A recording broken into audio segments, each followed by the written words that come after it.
Welcome back to Nintendo Treehouse Live. I'm Emily, and I'm here with Dutch, Morgan, and Jose, and today we're playing Splatoon Raiders. Splatoon Raiders is coming out on July 23rd, and it's a Nintendo Switch 2 exclusive. And today we're going to show you some live gameplay. One thing to keep in note is we are playing a development build. With that all out of the way, Jose, kick us off. Cool. Yeah. So as Emily said, music and stuff's not final, but I'm going to start by making a character, and I'm going to make some choices and just kind of think about those.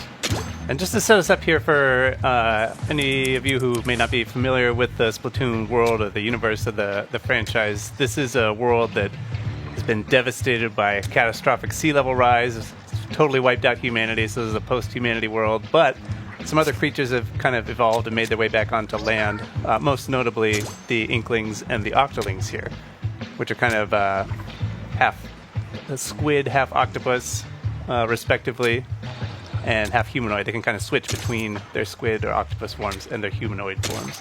Yeah, you can see Jose with an octoling there with a big tentacle on the top of the head. Yeah. Good.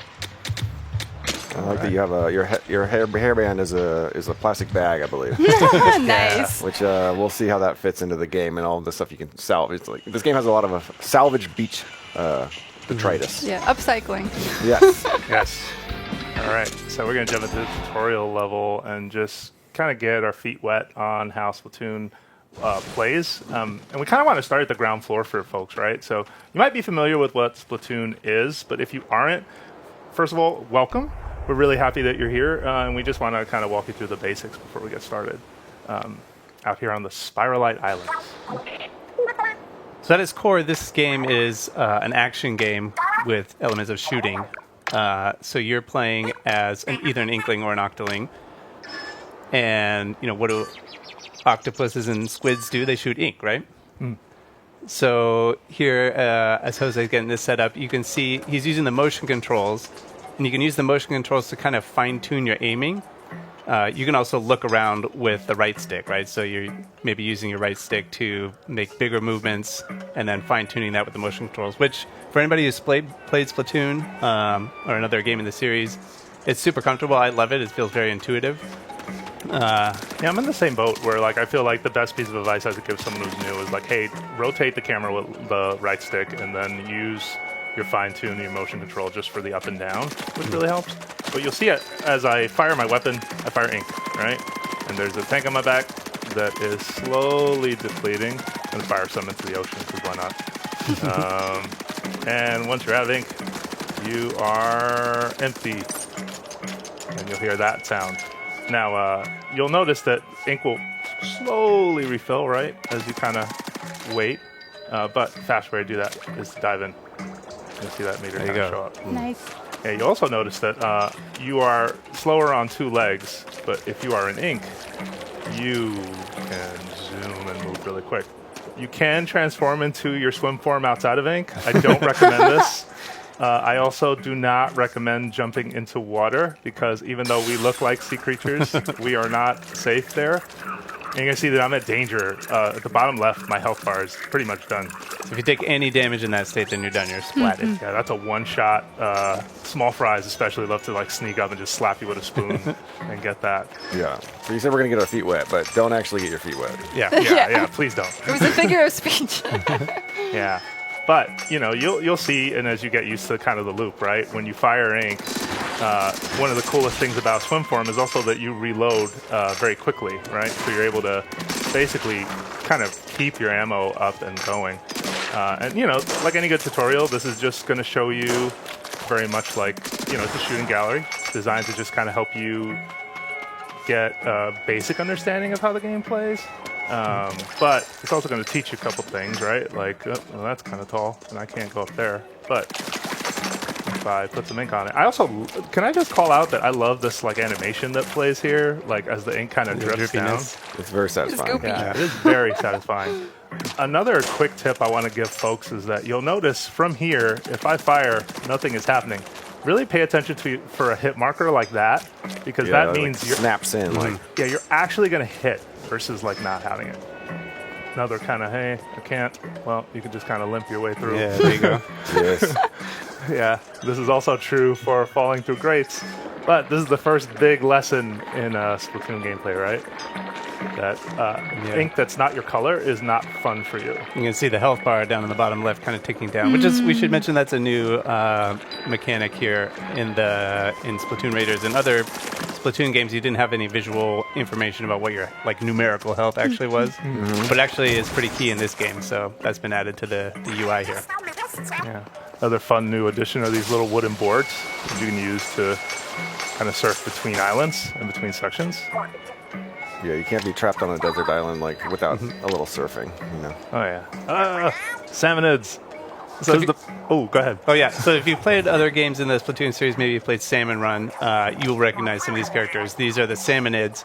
They are fiercely territorial, and I don't know that they're going to be super happy about you being here, Jose, so... Yeah. No, my favorite thing is just the boldness of Salmonids. Like, once they notice that you are here, like, it is their mission to slap you with a utensil of some kind. The small fryer, you know, there's no fear over, like, the fact that I'm bigger or that, you know, these enemies are pretty weak. Yeah. Every once in a while, too, you'll see little things like this where you can, you know, jump through a squid ring, get a couple resources for doing that, too. It's kind of nice. My favorite part with the Salmonids is that they have cooking ware. So like you had pointed out, like some of them have frying pans, some of them have tongs. Oh, Yeah, the Salmonids as a species, I guess, are kind of food obsessed. They're all about deliciousness. They are seafood, and they take pride in that. Yeah, you might see in their territory. I don't know if you can see anything around here, Jose, like cooking utensils and stuff on the horizon, or like take a look. whatever those things. Oh, There there you go. goes some skewers, right? It's like Oh, skewer. It looks like maybe that's a salt grinder. What is on that? Yeah, there's a food theme going through this game too, which is kind of So- forks, utensils. Nice. Yep. Or maybe a spork. I can't tell. I'm gonna take off this way. One thing too, if you're a returning player and you're like, hey, what about like moves like squid roll? Don't worry, still here. Yeah, it feels a lot like, if you're familiar with the mechanics and the gameplay of other games in the Splatoon series, it's going to feel very, very comfortable. but Very even if similar. you're not familiar with the controls, this was my first time playing a Splatoon game, and I found it really intuitive. Like the fact that a lot of the controls are the same. It's also really satisfying to like swoosh through the ink. So don't be afraid, to try this game. On the topic of fear, though. Oh no! What are we gonna be afraid of? Oh gosh! Oh yes, Yeah, that's a big one. So this is a salty tongue, right? that's a new Salmonid for the people will not be familiar with that Salmonid. It's all new for this game. This one's not You're so correct. cute. Its name is it's a salty tongue, which see its tongue right there. They got a lot of health. Oh gosh! And they hit pretty hard, so do not try to like stay away. They primarily charge forward and that tongue with that tongue hanging out, but yeah, just keep doing some damage. Try to dodge. And sometimes they can drop a weapon. Nice. Which is also new for the Splatoon series. You get weapons that drop, and that's going to be key to the kind of the gameplay, and your adventure here is finding new loot and new weapons, and then collecting that. Yeah, I enjoy how satisfying that kind of loop is as you like go out on raids and you find more to do, more stuff that you can use. I'm just gonna peek around here real quick, just taking a little bit of the scenery. What a lonely set of islands. But oh look, there's something out in There's the an old distance. propane tank in the water. Oh, was there? Whoa. Oh yeah. You know. Man, Oregon, good eye. Yeah. I've walked by that thing 100 times, I swear. I was like, that's not a propane tank. We made a discovery. We found something. Something busted, apparently. It's seen better days. But we're out here, we're in the islands, we got to take whatever we can get, right? You know, you find something, you bring it back, you see what you can do with it. Alright. Some begrudging help to get it back to the island, over to our hideout ship. So we're going to quickly take you around there in a second. Yeah, Okay. Okay, so that was our exploration bot, and we'll show you some techniques with that later. But one of the most important parts of the bot is that it allows you to take members of Deep Cut along with you to your exploration. But you may be asking yourself, who is Deep Cut? of course, many people that are watching this and in this room know who Deep Cut is, but some of us may be new to them, myself included. So Deep Cut is a member of a three-group of musicians, and they hosted the Splatfest back in Splatlands in Splatoon 3. And they really love collecting treasure, and that's kind of how you met them. So you're their mechanic, and 30 days ago, while you were looking for treasure, you crash landed on the Firelight Islands, and this is your hideout ship. You can see they each have like very different personalities they're expressing. I'm trying really hard to just kind of cheat and give you a pretty good look. That's Big Man on the right. That's Fry on the left. If you really don't want to be, if you want to be an unfriendly, crewmate, you can cause a little bit of mischief. Mischief's kind of a big thing in Splatoon, at least in my mind. And if not, maybe I'm just causing too much mischief when I play these games. But you can like douse your teammates a little bit. They'll be fine. Usually they just wipe it off and they're good to go. They're good sports. Yeah. So and the other character here is the player character, right? So you're playing as the mechanic, who is mostly responsible for everything that you see here on the base. Kind of a mechanical genius. You know, Deep Cut isn't, that's not their forte. So most of what you see built here was the mechanic. Yeah, speaking of built, you might notice that on my back, there's very different tank, and more importantly, there are gadgets hanging off of the right and left of me. So we're going to talk a little bit about this because this is something that the mechanic builds over the course of the adventure. So you get one gadget when you start the game and get a tank for the first time. And I'm going to demo a few for you just to show you a couple. Let's start with the one on the left shoulder. This is a spin wheel, which if I press and hold the button, I can lock on and kind of it'll like steer its way towards that target. That's really helpful, especially with boss salmonid, to be able to just like use a weapon that'll kind of home in on them a little bit. The other gadget that I'm wearing right now, it's on my right, is right here, the Splash It. So I think there's a good enough distance. Let's try it. 1, 2. Nice. Yeah. Nice. And you can see that little cooldown starter. There's a little timer. So each gadget has a cooldown. You can see you can still use the spin wheel on the left. It's not cooling down. See, they each have an independent cooldown timer. And this is a big change for this game. In other games in the Splatoon series, you had sub-weapons that were typically like a bomb that you would throw. So in Splatoon Raiders, sub-weapons are out and gadgets are in. Yeah. So and each gadget has, like, you know, we can just see with these two, very different functions, different types of attacks. Some are more offensive, some are more defensive. Yeah, and we got a third one to show today. So I'm going to quickly equip it to replace the spin wheel. And this one is Spotlights. Yeah, and you can see Jose equip that. It's not tied to your main weapon, the gadgets. It's sort of what you choose to equip. Yeah, and this one based on which tank you have. And you'll see this one too. It's like a shield that'll kind of ink the ground as well. It really feels like a protective barrier. Oh yeah, I'm going to use that salt to just quickly refresh the cooldown. You can only do that on the hideout ship right now, but you'll see that it'll do tick damage, anything that's inside. Which, you know, we should say too, it's nice to have this space on the hideout ship where you can test all the different weapons and try different combinations, and you can actually see like how much numerical damage you're doing with each type of gadget and each attack. Oh yeah. All right, so we got a decision to make. All right, let's do it. For gadgets, what do we want to bring with us, right? I feel like I'm kind of torn. I definitely want to bring the Splash It. I feel like the Splash It's just so aggressive and such a big hit that I think that's necessary. But what do we take for the secondary? What do you think? I think the Splatlights, you know, like that's a good one to use in combination with another one that's more like offensive. It kind of gives you a little bit of protection, helps ink the ground around you so you get more mobility. I think that's a good setup. Cool. All right. I'm going to get us ready for our next raids. I'm going to set up really quick at our treasure map.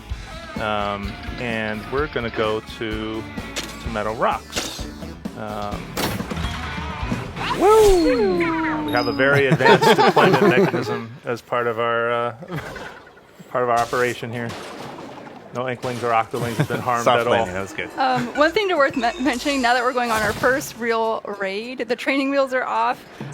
So you can actually adjust the difficulty setting of this game. And that only affects difficulty of the battles. It doesn't affect the treasure you get. So I myself play as a tourist, and I have no shame in admitting that. So highly recommend if you just want to enjoy it a little bit on an easier level. Nice. And you'll notice that regardless of your skill level, you are not alone on these raids. a member of Deep Cut is going to join you. It's a bit of a tight fit, but Big Man is with us. He's fired up, though. Yeah, he's fired up, though. Watch this. Yeah, There you go. Give him a booyah. yeah, just get that booyah. And and you can choose, like we said, which member of Deep Cut you want to bring in the exploration bot. And you'll see that you've got support, right? Like Big Man just jumping right in to like start the fight. I would feel confident too if I was in a machine like that. Yeah. Of course, there's a returning enemy, a scrapper, right? So you want to knock down its, take it down for a second with its shield and then get behind it. Because while it's driving at you, you can't really hit its weakness. I love these Tong Chum because much like the Chum prior, they just have more range. So they'll swing those tongs down on you. I also love how they walk. They just it makes me laugh every time. All right, so we're coming up on our first treasure site here, and you're going to see that there are kind of beams of light in the air showing you where the treasure is. That one with the spiral on it will be the last one. But when you approach these, you're going to see that it's not just the enemies that are out here. They also got more.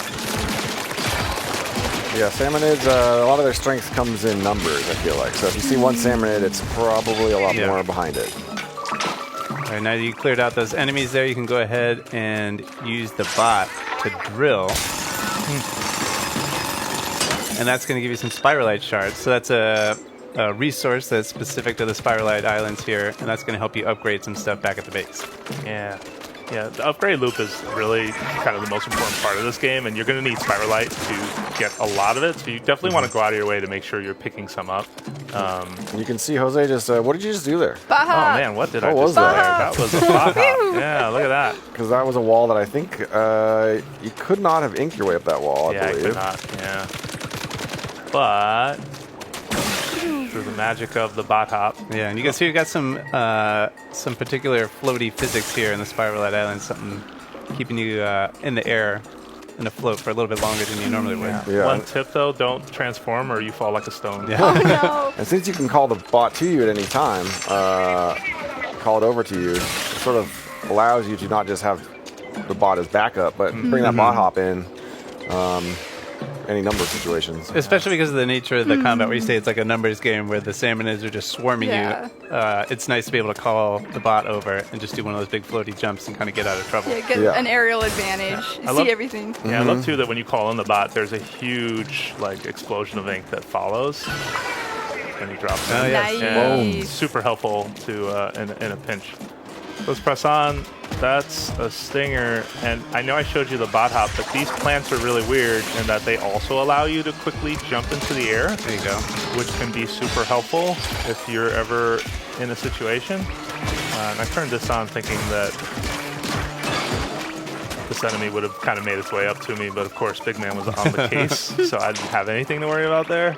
But I'm going to get a little closer to that plant and do it again, just so you can see, when you get close to it, the leaf starts spinning some more, and when you jump the second time, you get that similar effect with the floatiness. Same rule too. If you transform into your swim form, you drop straight down. So here's our second treasure site, and they're coming in. There goes the Quahog. Oh boy. All right, I'm gonna ask Big Man to get close. I like this bot buddy jump too, just because you're able to use it as an eject button. Oh, there you go. Oh, look at that. We can see there Jose leveled up, so he's going to get some immediate boost to his stats. Yeah, and you also will see that over time you get stronger as the game is obviously going to get more difficult as you play, but you also get stronger as well. So you kind of end up meeting the game kind of halfway. You'll see here we got another group of enemies coming up. I'm going to actually use this as a good spot to just, first of all, use my spotlights to keep them back, and then charge in to finish the job. Yeah, the splash can make quick work of a whole bunch of salmonid at once, which is nice. Oh, yeah. And we saw there the little kind of crystallized yellow thing. That was material that you got from that enemy, and that's also going to be key for building stuff and upgrading stuff back at the base. I feel like one thing to note too, Jose has done a really good job picking up all those drops. However, even if you don't pick them up, they're still yours to keep. So you'll still get them. Yeah, any treasure that drops is yours in the game, regardless of if you complete the raid, which is really helpful. Yeah. Oh, so we're charged. You may have noticed we've been picking up those big orange looking eggs. Those are mega power eggs, and they charge a meter. that now says it's charged. And if you've seen some prior trailers, you may have seen this before, but basically do a move called a showstopper. I love the air horns. Yeah, and Big Man's showstopper specifically is for running into enemies. You want to slam into them, but you can also toss out those little manta rays. Yeah, we got it.